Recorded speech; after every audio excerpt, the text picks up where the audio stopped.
On October 25, 2005, 34-year-old Tomohiro Tamura headed to work. He was a zookeeper at Fuji Safari Park in the Natural Zoological Park in Tsuyama, Suzano City. The park is one of the largest and most popular in Japan and is situated on the southern slopes of Mount Fuji. It offers a fully immersive experience for visitors who can either walk along a 2.5-kilometer nature trail around the perimeter of the safari section or drive right through the middle of it. The park is so large that it can take up to an hour to drive through the winding tracks. Inside the large paddocks are free-roaming animals, including lions, tigers, giraffes, cheetahs, elephants, rhinos, and bears. If guests take a guided tour, then they can feed the large carnivores through the metal bars on the buses as they inch their way through the enclosures. It's certainly an up-close and personal experience for the paying public. Tomohiro was a seasoned zookeeper who had been in the business for 16 years. He was no stranger to hard work and the challenges of animal husbandry. He was familiar with a wide variety of wild and endangered animals. Safety was one of his responsibilities, and he followed the protocols in place meticulously. Before 9 a.m. that morning, Tomohiro had the task of moving 2 of the brown bears from one section of the enclosure to another. He was paired with another zookeeper, 19-year-old Takayo Koizumi, who was relatively new to the job. The details of the task at hand that day aren't completely clear, but it seems that the 2 keepers had to move 2 brown bears from the breeding shed into the large enclosure where visitors can drive through and see them from the safety of their vehicles. Some reports suggested that Tomohiro would drive at the bears, effectively chasing them into the enclosure with his vehicle, whilst other reports suggest he was aiming to secure the bears in cages before transporting them. Either way, tragedy struck during the task. The following is what seems to have happened. The park was opening soon, and all the animals had to be on display for the paying public. Moving the bears was a standard maneuver that the 2 of them had performed countless times before. They planned to secure the bears in their cages and drive them towards the paddock. Once there, they would open the gates and drive through, securing the gates behind them. Then their plan was for Takayo to open the doors to the cages from a safe distance. When the bears emerged, then Tomohiro would drive the 4x4 towards the bears and run towards the edge of the enclosure, near some shrubbery the bears enjoyed rummaging around in. They would then be able to drive out of the enclosure without the animals following them, and the bears would be secured in the paddock in time for visitors to drive through during the day. But things didn't go to plan. When Takayo opened the door to the breeding shed, he waited for the bears to appear. Slowly, they stepped forward. They sniffed the air and took their first steps outside. Takayo couldn't see where Tomohiro was. He assumed he was waiting in the vehicle just around the other side of the building. When the bears lumbered outside and onto the grass, Tomohiro was supposed to drive at them and steer them into the cages. But something was wrong. For some reason, Tomohiro wasn't inside the 4x4 as he should have been. Instead, he was outside, and when he turned around, he was now face-to-face with 2 enormous brown bears, each weighing between 100 and 150 kilograms, 220 to 330 pounds. They immediately walked up to him, excited by this new figure in their enclosure. They knew their keepers, and Tomohiro had been in charge of them for 3.5 years now. But this was their territory. Whether they saw the keeper as a threat in their enclosure or potential prey remains to be seen. But they immediately leapt on top of him, and Tomohiro crashed to the ground. Takayo heard screams. He raced around the side of the building and was shocked to see one of the enormous bears on top of his colleague. It had its jaws clamped firmly around Tomohiro's head. He was thrashing around beneath its body, kicking and punching, trying desperately to push the bear off, but the power was overwhelming. It felt as though his skull was going to crack. The pressure was building. The bear was snorting and grunting as it thrashed its head from side to side. Its moist breath covered Tomohiro's face, and he felt blood from his wounds trickling down his cheeks. He knew he was in trouble. He knew he had made a fatal error, but he wasn't giving up. Nobody knows why he stepped outside the vehicle at precisely the wrong moment. Nobody knows what he was thinking at the time, but his friend and colleague witnessed the attack unfolding and instinctively rushed to help. With a bite force of more than 900 psi, brown bears can take down large mammals such as moose and elk, although they typically prey on smaller animals such as salmon, birds, ground squirrels, and marmots. But with the weight behind them and their powerful front paws, they are a force to be reckoned with. In the wild, they are often observed grazing plant life, feeding on a range of berries, herbs, grasses, flowers, nuts, and sedges. When observed from a distance, they can seem docile, but they are incredibly dangerous, whether wild or captive. Whilst Tomohiro was fighting for his life, he was just moments away from becoming a father for the first time. His wife was heading home to deliver her baby, and he should have been there, but he never got the call. It was too late. When the bear released its grip on Tomohiro's head, it hit him with its powerful paws, bashing him from side to side as he held his arms up trying to defend himself. Then he kicked the bear, and it grabbed his leg. It bit through the muscle and into the bone, severing blood vessels. Tomohiro could feel himself growing weak. He was exhausted. The fight was too much, and he was losing blood. He felt the energy draining from his body. His vision became blurred as he looked up at the enormous predator relentlessly biting down on him. He knew his time had come, but there was a glimmer of hope. Takao radioed through for help before running at the bear to save his colleague. He raised his arms up above his head and shouted, trying to distract it. The other bear watched intently as the attack ensued. Takao's distraction tactic worked. The bear leapt off Tomohiro and turned its attention to Takao. It lumbered over to him, its jowls dripping with red, its heavy body pounding across the grass. Takao knew what was coming. He dropped to the ground and braced for impact. Then it came. The bear jumped on top of him and began another savage attack. Each blow knocked the wind from the young zookeeper's lungs and threatened to knock him unconscious. The 19-year-old was now taking the full brunt of the attack, and it wasn't pleasant. He gritted his teeth together with each blow and every bite into his flesh. He clasped his hands behind his head to try and protect his neck as he curled up in the fetal position. Just when he didn't think he could survive any more blows, mercifully backup arrived, and the bear was chased away by another parked vehicle. Emergency services arrived on scene, and the two keepers were rushed to hospital. Sadly, Tomohiro had lost too much blood and couldn't be revived. But Takao, despite suffering serious injuries, survived the ordeal. Tomohiro should never have come into contact with the bear. There was no reason for him to have been outside his vehicle, and yet that's exactly what happened. Maybe he thought that his colleague was taking a long time releasing the bears from the shed and was going to go and investigate.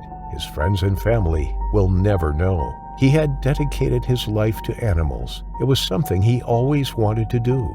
The work was all he had ever known, but that was little comfort to his wife and their newborn baby. Tragically, only minutes after he died, Tomohiro's wife gave birth to their first baby. It never met its father due to his terrifying final affliction.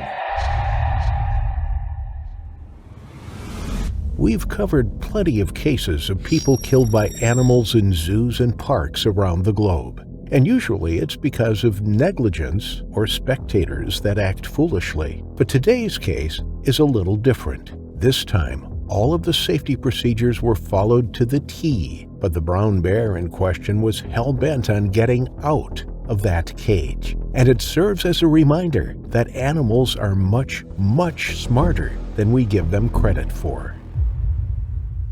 The year was 2017 at the Orsa Rovdjurspark in Sweden. It's a famous place in Scandinavia since it's Europe's largest predator park. They offer the rare opportunity to get up close with leopards, lynxes, bears, wolves, and just about every large meat eater known to man. In early August, there was an unusual upswing in mood at the park.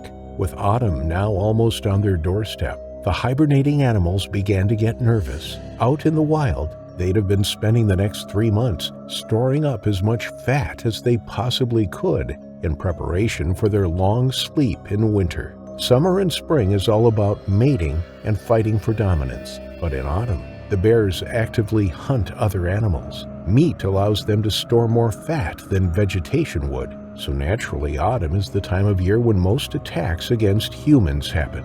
Bears can get especially antsy in their holdings. They root and rummage at everything in sight, making quite a mess, and if they're kept together, that's usually when they get into fights.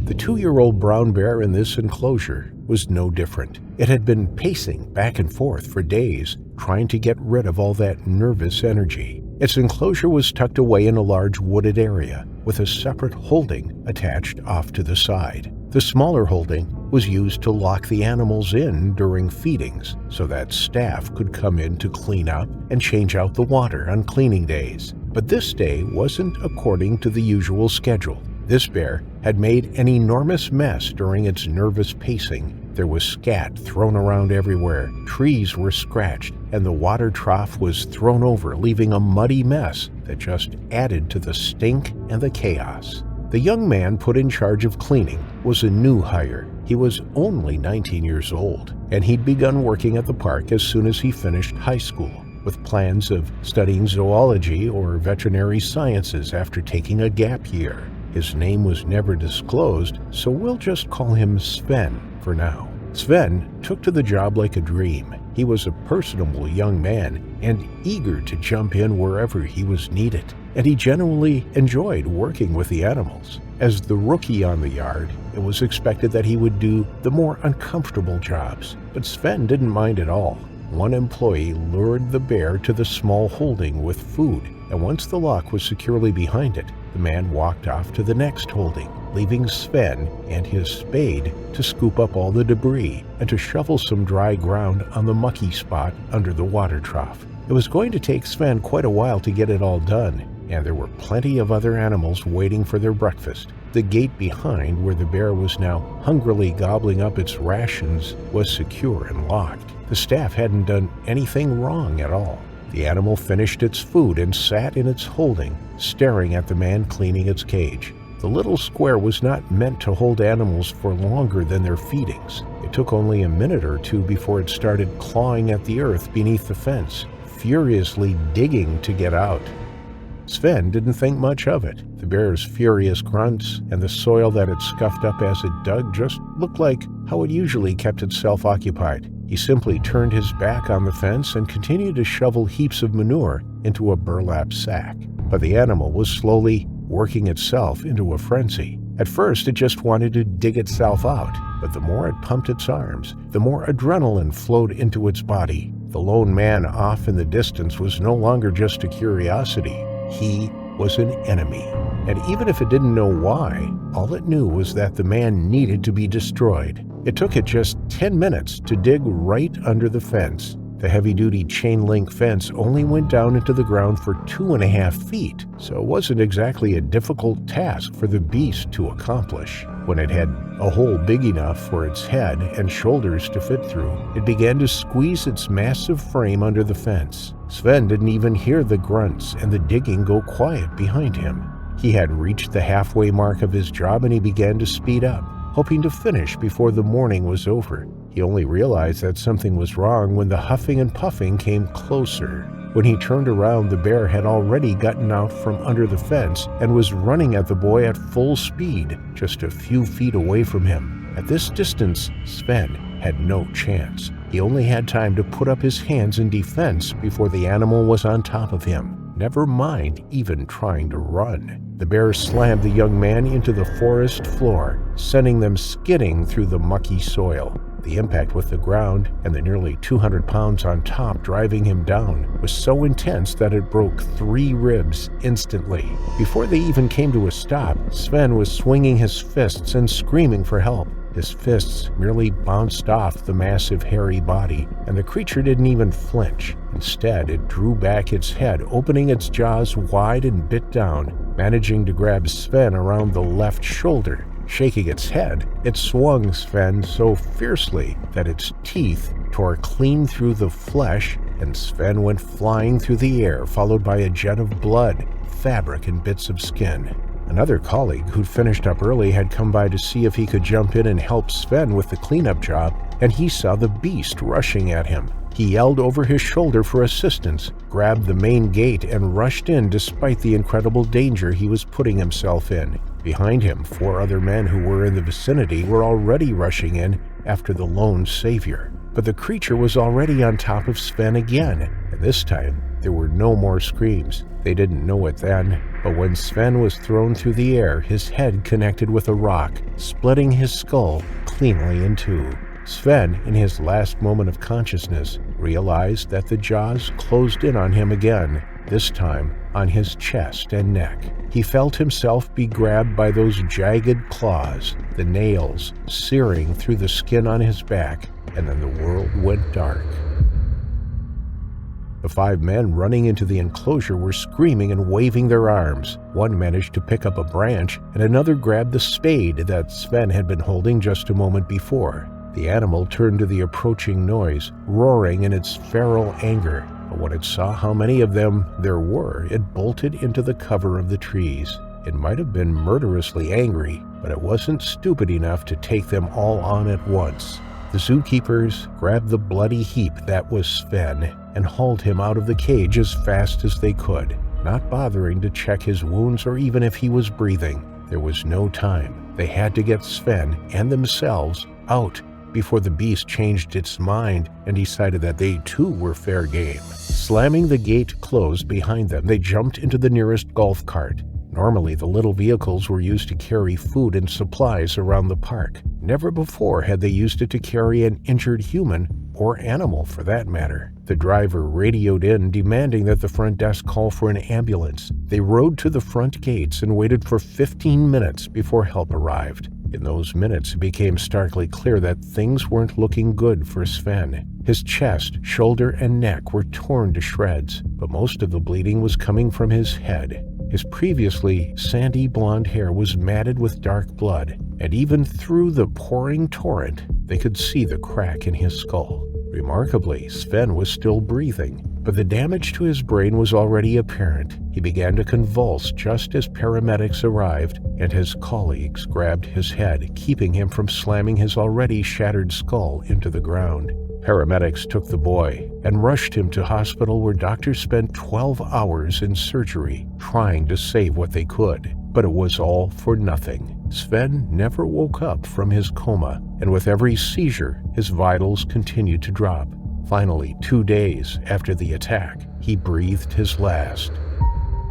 By then, the bear had long since been euthanized, and the corpse removed from its holding. The cage stood empty for months, but it was the one that was most visited in the entire park. Every employee and a large number of public visitors laid down flowers and teddy bears along the chain-link fence to show their condolences. Police were able to prove that staff didn't do anything wrong. At the very least, this was not because safety procedures weren't taken, but it did prompt the park and many others in the country to line every animal's holdings fences with concrete that went at least 4 feet down into the ground. They were worried that more brown bears would dig under the fence enclosure and bring another zookeeper to their terrifying final affliction. Samantha Kudawe was an exceptional woman. The 43-year-old had spent no less than 20 years as a zookeeper, philanthropist, animal rights activist, and she was one of the leading experts on captive breeding programs in the world. She was employed in New Zealand at Hamilton Zoo as the head curator, but she was often called on from across the globe to give her expert consultations to other facilities, hoping to breed endangered species back to their former numbers. Samantha loved every single creature on Mother Earth, but she did have a special place in her heart for rhinos and tigers especially. Some of the first births on New Zealand soil from both creatures were overseen by Samantha personally. Samantha met her husband Richard at a zoo in 2001, and together they had 2 children. Samantha was as devoted to her kids as she was to the animals, and unsurprisingly, the 2 nature lovers were doing a very good job of raising the next generation of environmental fighters who were every bit as in love with the natural world as their parents were. One of their most famous attractions was a Sumatran tiger named Oz. Oz had been brought in a few years ago to support the breeding program, and he was already the proud father of a pair of cubs sired 2 years before. Samantha had a soft spot for him. For one, he was pivotal to the program, and they planned on him fathering as many cubs as he possibly could with the females they had on site. And he was very enthusiastic about the affair. But Oz was also a reasonably well-mannered and chilled-out fellow, for a tiger anyway. And his docile and relaxed nature made it hard not to charm anyone he came across. He knew and understood humans very well for a feline, and given his long life under human care, he certainly tolerated them much more than the other cats on the compound. That week in 2015, the zoo had visitors from Melbourne, Australia. They'd come to observe New Zealand's management of the larger, more dangerous animals, and also to have a look at their breeding program. If all went well, and the first half of the visit certainly looked like it would, then the two would collaborate in the future, especially concerning the breeding of big cats. The team began their morning by going around to feed the animals, and for all of the larger carnivores, the setup was the same. They each had a 3-tiered cage. The smaller enclosure was where the animals were led to at the end of every day to sleep. The second, slightly larger holding was for feeding. And finally, the very biggest one was where they spent their days in a space where there were plants and branches, sand pits and watering holes, and a big number of toys around for them to play with. Oz and all the rest went into their middle feeding spaces, and when the rounds came by again an hour later, they were let out to their play and display areas, while the Zookeepers came in from behind to clean their sleeping and eating spaces. Every area was securely sectioned off from the next by a heavy snap-lock gate that was impenetrable by an animal once it was shut behind them. Samantha was aware that Oz was not his usual self. September is mating season for Sumatran tigers, and the female in the den next door was starting to show signs of going into heat, and Oz was very much aware of the scents wafting into his enclosure. He'd been pacing nervously up and down his den for weeks. He was unusually agitated and snarled at anyone who walked too close to his fence line. Unfortunately, Oz would have to wait another week or two before he could be allowed in with the female, and hopefully he'd get some of that aggressive energy tapered somewhat by the end of the mating season and return to his usual relaxed self in no time. Samantha, even though she was second in command, was not one to stand back and watch everyone else do the work. She was just as likely to pick up a shovel and haul poop around as the newest hires were. That's one of the reasons that her colleagues had so much respect for her in the first place. She never thought that any kind of work, no matter how hard or menial, was beneath her. Oz ate his breakfast, and when the gate opened to let him out to the large space, Samantha stepped in behind him and closed the gate. Unfortunately, something wasn't right with the gate, and it simply bounced off its snap mechanism and did not shut securely. Samantha turned her back on the gate and went over to her wheelbarrow that was loaded with feed for the red pandas. When she turned the wheelbarrow around to exit through Oz's sleeping place, the tiger was already back inside the feeding area. When he walked through the gate, he heard it slam like it always did. But when he turned around, he caught sight of the gate swinging back open, with Samantha walking away with her back toward him.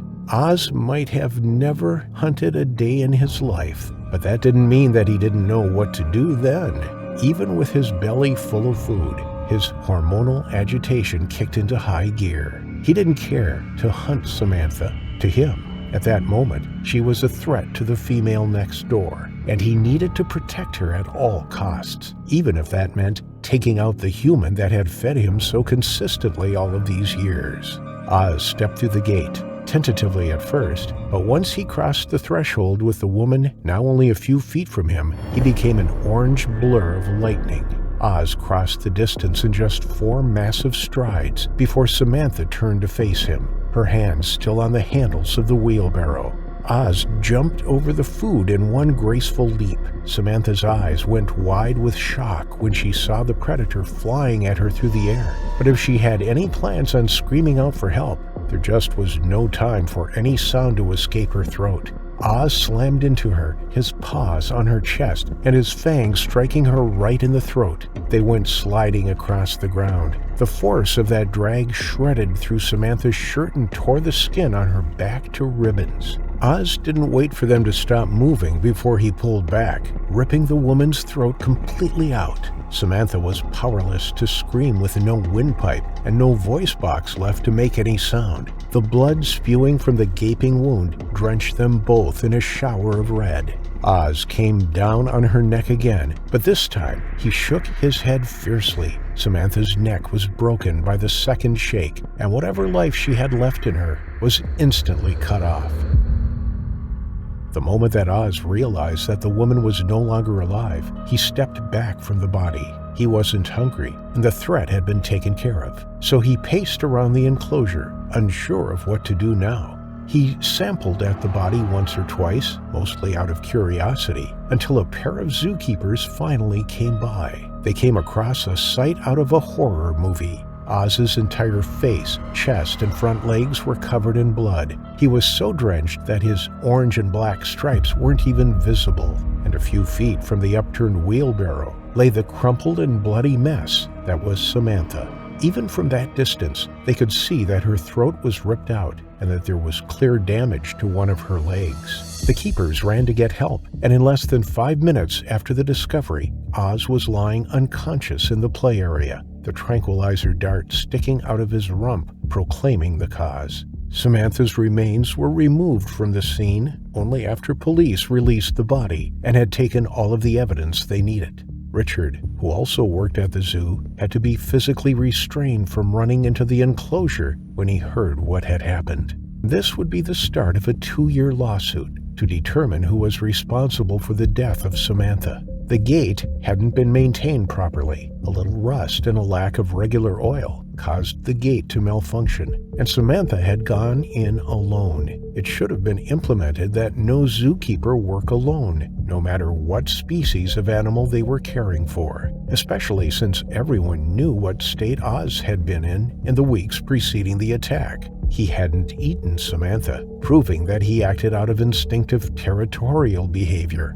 Richard resigned from the zoo the day after the attack. There was just no way that he could bear continuing to work at the place where his wife had died so brutally. But he and the thousands of petitioners all agreed that Oz shouldn't be killed. He was acting according to his nature, and no fault could be placed on the animal for doing what he was born to do. But Hamilton Zoo did not have the proper maintenance schedule in place, nor did they require employees to work in pairs, and both of these factors contributed to Samantha's death. In the end, it was decreed that Hamilton Zoo pay the family $200,000, and they were required to overhaul their entire safety, feeding, and maintenance structure, costing them millions of dollars more to meet the standards that were required to keep the zoo open to the public.